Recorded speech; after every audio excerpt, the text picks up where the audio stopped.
샬롬 할렐루야. 야고보서 3장 17절입니다. 오직 위로부터 난 지혜는 첫째 성결하고 다음에 화평하고 관용하고 양순하며 긍휼과 선한 열매가 가득하고 편견과 거짓이 없나니 화평하게 하는 자들은 화평으로 심어 의의 열매를 거두느니라. 아멘. 위로부터 난 지혜 두 번째 화평입니다. 성경은 이스라엘 민족의 조상인 야곱에 대해서 자세히 기록을 하고 있지요.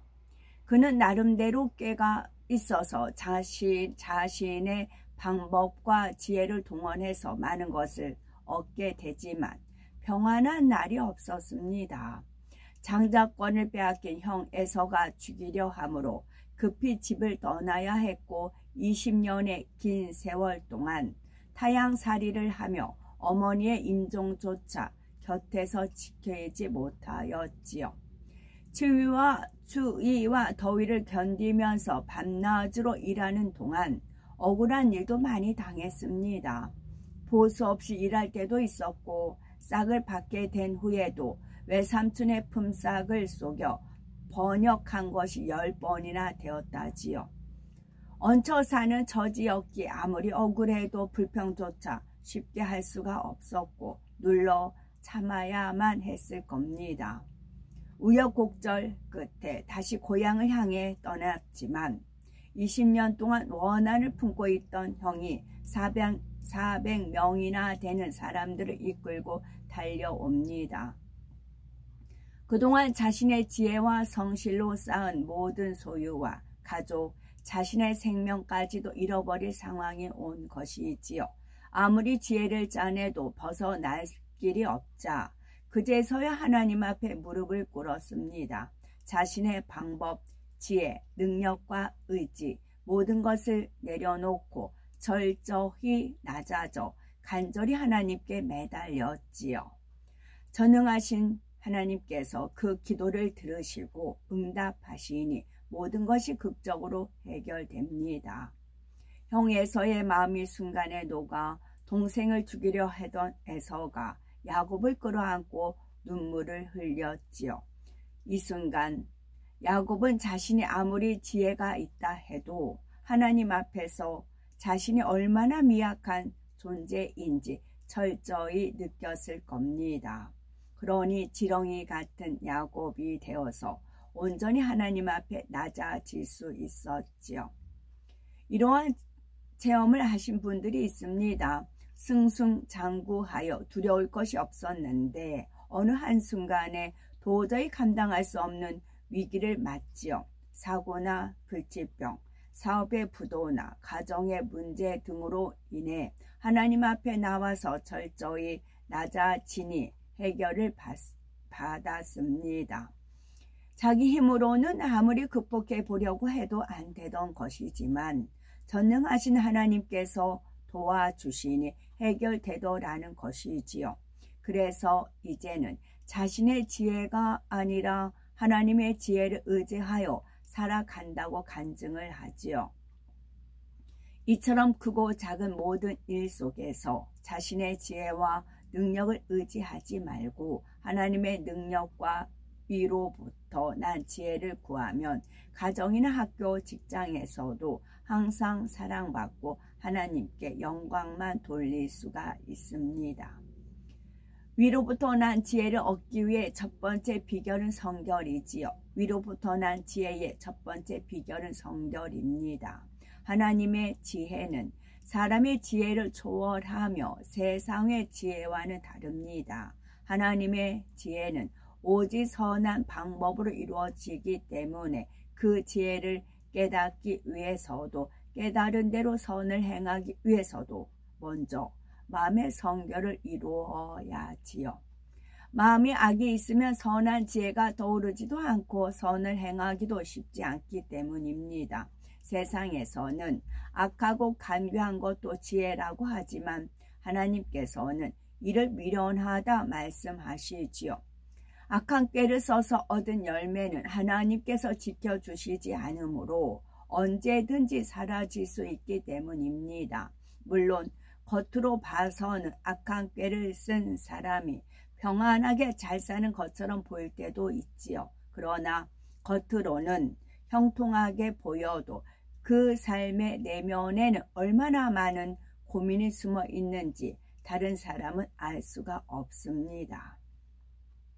혹여 세상의 지혜로 일생 동안 편하게 살았다 해도 중요한 것은 마지막 결론입니다. 사후에 천국이냐 지옥이냐를 결정할 때 비로소 그가 지혜롭게 살았는지 어리석게 살았는지 확실히 알 수가 있습니다. 길어야 8, 90년 인생 중에 부귀영화를 누렸다 해도 그 후에 영원한 세월 속에 고난을 당한다면 분명 어리석은 삶을 살았다 할 수가 있을 겁니다. 그래서 시편 37편 10절은 잠시 후에 악인이 없어지리니 네가 그곳을 자세히 살필지라도 없으리로다 말씀하십니다. 이 땅에 썩어질 것을 취하고자 악한 지혜를 동원하는 것이 얼마나 헛된 것인지 명심하여 짧은 이 생의 일들만이 아니라 길고 영원한 세상을 볼 수 있는 영적인 안목을 지녀야겠지요. 위로부터 난 지혜를 얻기 위한 두 번째 비결은 화평입니다. 화평은 타인과 화평이 있죠. 영적인 화평은 모든 사람과의 화평입니다. 어떤 사람과는 잘 지내고 어떤 사람과는 불편한 것이 아니라 넉넉한 사랑의 마음으로 모든 사람과 화목할 수 있어야지요. 많은 사람들과 화평한 것이 지혜라고 하는 이유는 역사 속에서도 쉽게 찾아볼 수가 있습니다. 뛰어난 두뇌와 능력을 가졌지만 화평을 이루지 못해서 해를 입는 경우가 많았는데 그 한 예로는 조선시대의 조광조라는 인물을 들 수가 있겠죠. 그는 왕과 백성을 위하는 마음으로 낡은 정치의 폐단을 없애고 나라를 부강하게 하기 위해 과감한 개혁 정책을 실행하려고 했습니다. 왕은 소신이 뚜렷하고 열정이 있는 그를 힘껏 밀어주었고 백성들도 그를 좋아하였지요. 그러나 조광조는 너무 급진적으로 일을 추진하여 다른 신하들의 반발과 미움을 샀고 반발 속에서도 자기 의견만 강하게 주장하다가 점차 왕의 감정까지 상하게 하고 말았습니다.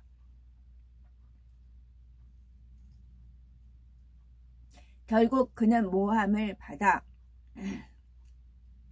억울한 누명을 쓴 채 처형되고 말았죠. 만약 그가 조금만 더 덕스럽게 주변을 포용했다면 자신의 꿈을 펼칠 수도 있었을 겁니다. 하지만 자기가 옳은 것만 주장하여 화평을 이루지 못하면서 오히려 큰 해를 당하고 말았지요. 아무리 좋은 의도를 가졌다 해도 또 나름대로 지식과 확실한 방법론이 있다 해도 결국 그것이 쓸모없게 되어버린 것입니다. 지금도 이런 일이 많지요. 어떤 사람은 직장에서 공을 많이 세우고도 주변 사람에게서 좋은 평을 듣지 못합니다. 독불 장군처럼 자신의 능력과 지혜만 앞세워 상대의 감정을 상하게 했기 때문이지요. 다른 사람들의 의견과 형편은 무시하고 자기 고집과 스타일대로만 밀고 나갑니다. 아래 사람들과도 또 다른 부서의 사람들과도 심지어는 상사들과도 부딪히지요. 이런 일이 계속 쌓이게 되면 이 사람은 분위기를 해치는 사람으로 인식되기 시작하고 결국에는 그의 능력까지 무시됩니다. 회사 안에서 외톨이가 되고 마는 것이지요. 아무리 능력이 있고 열매를 내었다 해도 화평을 깨면서 그랬다면 결과적으로 지혜가 없다는 겁니다. 또한 하나님과의 화평이 있습니다.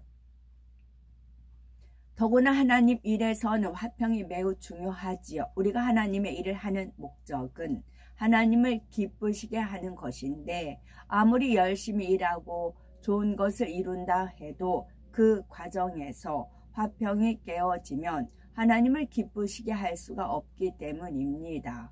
그러므로 아무리 똑똑하고 기술과 재능이 뛰어나도 화평을 깨는 사람은 쓰임을 받기가 어렵습니다. 예를 들어서 자녀들이 부모를 사랑하여 온갖 좋은 것으로 섬기고 공경합니다. 그런데 자녀들이 서로 미워하고 다툰다면 아무리 좋은 것을 준다 해도 부모의 마음은 상하기 마련이지요. 이와 마찬가지로 하나님을 기쁘시게 하려면 일을 잘하는 것보다는 화평을 이루는 것이 더 중요합니다. 화평이 지혜라고 하는 또 다른 이유는 하나님의 일을 하면서 불화하면 하나님의 역사를 체험하기 어렵기 때문이지요. 일을 계획하고 직접 뛰는 것은 일꾼들이지만 열매를 맺게 하는 분은 하나님이십니다. 그런데 일하는 과정에서 화평이 깨지면 원수마귀 사단에게 송사거리를 내어주므로 하나님께서 역사하실 길이 막힙니다. 이럴 때는 사람이 아무리 지혜를 동원하고 열심히 일해도 영적으로는 실한 열매가 맺히지 않지요. 어떤 사람에게는 육적으로 재능도 있고 하나님의 일을 하고 싶어 하는 열정도 있습니다. 그런데 그에게 일을 맡기면 부딪히는 소리가 끊이질 않습니다. 이것이 더 좋다, 이렇게 해야 더 열매가 난다 하면서 자신의 의견만 고집하고 다른 사람들에게 상처를 주기도 하지요. 물론 본인은 잘하기 위해서 그런다 하지만 이런 일이 반복되면 주변에서 저 사람과는 일하기 힘들다, 불만이 나오게 되지요. 때로는 주변 사람들이 그 영혼을 위해서 불편을 감수하기도 합니다. 그나마 그 사명이라도 맡겨서 힘을 내어 신앙생활을 하게 하려는 것이지요. 이렇게 해서 사명 감당하게 된다 해도 이렇게 해서 사명을 감당하게 된다 해도 다른 사람에게 상처 주고 입으로 불평을 쏟는다면 상급을 쌓는 것이 아니라 오히려 그동안 쌓은 상급마저 없어질 수가 있습니다. 그러므로 하나님의 나라를 이루기 위해서는 화평을 이루는 것이 큰 지혜이지요. 능력이 좀 부족하더라도 하나 되고 화평할 때 하나님께서 능력을 더하시고 열매를 보장해 주시기 때문입니다. 또한 신앙생활에서의 화평이 있습니다. 신앙생활을 할 때도 화평하는 지혜는 매우 중요하지요. 디모데후서 3장 12절에 무릇 그리스도 예수 안에서 경건하게 살고자 하는 자는 핍박을 받으리라 하셨지요. 이 말씀처럼 신앙생활을 하다 보면 종종 핍박이 오는 경우가 있습니다. 이럴 때 화평의 지혜를 발휘하면 핍박이 떠나고 사랑을 받게 되지요. 반면에 불필요한 연단을 자초하는 어리석은 경우도 있습니다. 믿지 않는 남편을 둔 여성도의 경우를 예를 들게 되면 남편이 일요일마다 당신이 나만 두고 나가는데도 내가 계속 양보했으니까 이번 일요일은 교회에 가지 말고 나와 함께 집에 있으면 좋겠다라고 합니다.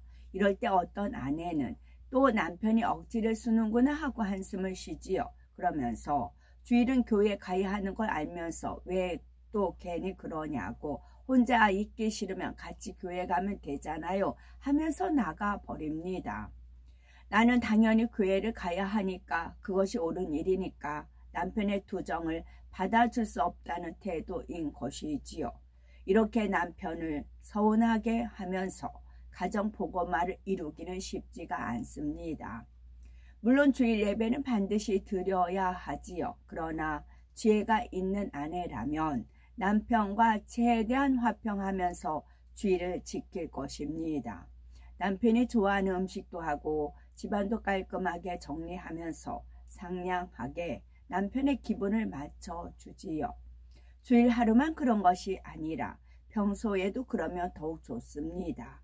그리고 나갈 시간이 되면 당신이 항상 양보해 주니 너무 감사해요. 저도 같이 있고 싶지만 그래도 주일은 꼭 예배를 드려야 하죠. 토요일과 휴일에는 꼭 같이 있을게. 오늘은 혼자 있게 해서 너무 죄송해요. 금방 다녀올게요. 조금만 참으세요. 이렇게 최대한 온유하고 사랑스럽게 말할 것입니다. 이처럼 정말 남편을 사랑하고 화평을 이루고자 한다면 성령께서 그 순간 가장 적절한 화평의 말을 주관해 주실 겁니다. 이렇게 성령의 역사 속에 화평과 선으로 쌓아 나갈 때 가정의 복음화도 빨리 이루어지게 되지요. 남편만이 아니라 하나님께서도 후자를 더 기뻐하시기 때문입니다. 한 가지 예를 들면 교회에 나가는 것을 반대하는 남편이 혈기가 나서 눈을 부릅뜨고 욱박지릅니다. 하나님을 택하든지 나를 택하든지 둘 중에 하나를 택하라 하는 것이지요. 이럴 때 아내가 내가 사람을 기쁘게 하는 것이 아니라 하나님을 기쁘게 해야지 생각하면서 남편에게 지금 원수마귀 사단이 당신을 주관하는 거예요. 계속 그렇게 하나님을 대적하면 지옥 가요. 제발 정신 좀 차리세요. 원수마귀 사단아 물러가라 한다거나 당신을 포기하는 한이 있어도 나는 결코 하나님을 버릴 수 없어요 한다면 이는 불난 곳에 물을 붓는다 하면서 기름을 붓는 것과 같습니다. 빗방이 물러가는 것이 아니라 남편의 마음이 더욱 강팍해질 수가 있는 것이지요. 물론 상황과 상대에 따라서 어떤 말로 대답할 것인지는 달라집니다. 성령의 주관이 강하게 올 때는 아내의 의지를 확실히 보여줘야 남편이 변화될 수도 있지만 사실 이런 경우는 그렇게 많지가 않습니다. 대부분의 경우는 유순한 말로 남편의 분노를 달랠 수 있어야 하는 상황이지요. 잠언 15장 1절은 유순한 대답은 분노를 쉬게 하여도 과격한 말은 노를 격동하느니라 하였습니다. 그러므로 저는 하나님을 떠날 수는 없어요. 그렇지만 당신도 포기할 수는 없어요. 제가 당신을 잘 섬겨야 하는데 그렇지 못해서 서운한 것이 있으면 제가 앞으로 더 잘할게요. 우리 이 땅에서도 행복하게 살고 같이 천국에 가요 하면서 간곡하게 말하는 것이 더 필요합니다. 하지만 말만 부드럽게 잘한다고 해서 남편의 마음이 녹아지고 화평이 이루어지는 것은 아닙니다. 그 말에 진심이 담겨 있어야 하지요. 정말 남편을 사랑하고 화평하기 원하는 마음이 담겨 있어야 합니다. 남편이 혈기를 내니 나도 속이 부글부글 끓고 나를 핍박하는 남편이 원망스럽고 밉다면 화평을 이루기가 쉽지가 않습니다. 마음에 없는 말을 하려니 선하고 지혜로운 말이 잘 떠오르지 않고 남편의 마음에도 감동이 오지 않습니다. 먼저 자신의 마음이 선으로 변화되어야 악을 바라는 상대에게도 선으로 감동시킬 수 있는 힘이 있는 것입니다. 한 가지 그런데 주의할 점이 있습니다. 그런데 한 가지 주의할 점이 있습니다. 화평한다 하면서 비진리와 타협해서는 안 됩니다. 핍박하는 남편의 마음을 달래기 위해서 오늘 하루는 주의를 어겨야겠다 한다면 이것은 화평이 아니라 타협입니다. 이렇게 육적인 화평을 쫓는 것은 지혜가 아닙니다. 상대는 물론 자칫하면 자신조차 사망의 길로 갈 수가 있기 때문입니다. 화평을 이룸에 있어 제일 먼저 생각할 것은 사람과의 화평이 아닌 하나님과의 화평입니다. 마음의 성결을 이루고 하나님과 온전히 화평을 이루면 모든 사람과 더불어 화평을 이룰 수도 있습니다. 잠언 16장 7절에 사람의 행위가 여호와를 기쁘시게 하면 그 사람의 원수라도 그로 더불어 화목하게 하시느니라 말씀하셨으니 지혜롭게 하나님과 모든 사람과 범사에 화평을 이루어 날마다 하나님의 역사를 체험하며 영광 돌려 나가시는 우리가 되셔야 되겠습니다. 아멘. 종유사인, 아역자사, 봉생마중, 불부자직, 백사제니, 불염자오, 근묵자흑, 근주자적, 거필택린, 취필유덕. 종유사인, 간사한 사람을 따라서 놀면 아역자사, 나도 저절로 간사해진다.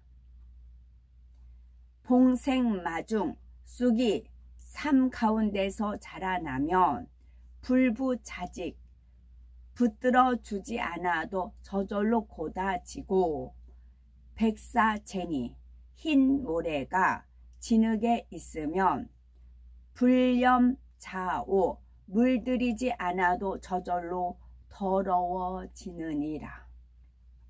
근무자흑, 먹을 가까이 하는 사람이 검어지고, 근주자적, 붉은 광물을 가까이 하는 사람은 붉게 되니, 취필유덕, 나아갈 때엔 거필택린, 거처할 때엔 반드시 이웃을 가리고, 취필유덕, 나아갈 때엔 반드시 덕 있는 사람에게 가라. 아멘. 샬롬.